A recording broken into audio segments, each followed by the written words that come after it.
28 जनवरी को बिहार में सरकार बदली थी और बिहार में सरकार महागठबंधन के बाद अब एनडीए की हो गई, लेकिन मुख्यमंत्री नीतीश कुमार ही रह गए। उसके बाद 3 फरवरी को मंत्रिमंडल का विस्तार हुआ, जिसमें कई ऐसे मंत्री जो करीबी नेता माने जाते हैं नीतीश कुमार के, वो एक साथ मंत्री पद का शपथ लिया। और अब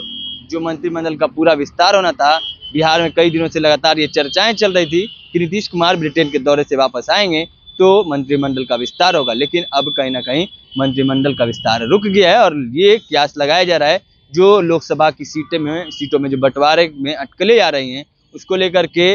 जो मंत्रिमंडल का विस्तार जो था वो रुक गया था। और अब ये कयास लगाया जा रहा है कि जो विधानसभा है वो भंग होने वाला है, क्योंकि कई सारी ऐसी चीज़ें हैं जिसको लेकर के लगातार ये कयास लगाए जा रहे हैं कि जो सीट शेयरिंग है और जो विधानसभा का चुनाव है, इन दोनों को एक साथ कराने,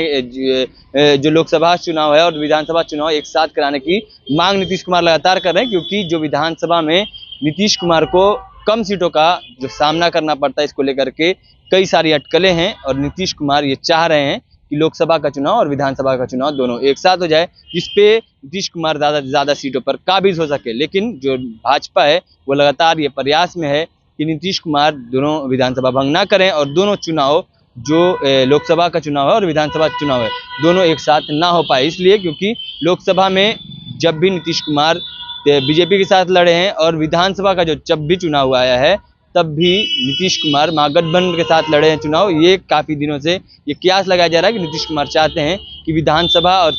का चुनाव और लोकसभा का चुनाव दोनों एक साथ हो जाए, कि दोनों जो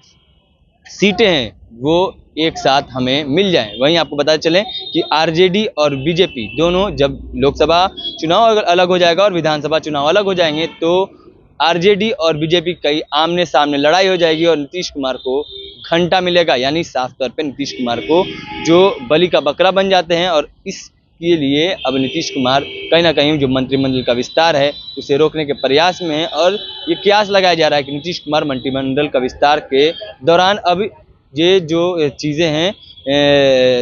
लोकसभा भंग, विधानसभा भंग करने का और लोकसभा और विधानसभा चुनाव एक साथ करा करके जो सीटें हैं, ज़्यादा से ज़्यादा सीटों पर नीतीश कुमार काबिज हो जाए। और भी तमाम खबरें हम आप तक पहुंचाते रहेंगे। ऐसी ही तमाम खबरों के लिए जुड़े रहें हमारे चैनल के साथ। तब तक के लिए धन्यवाद।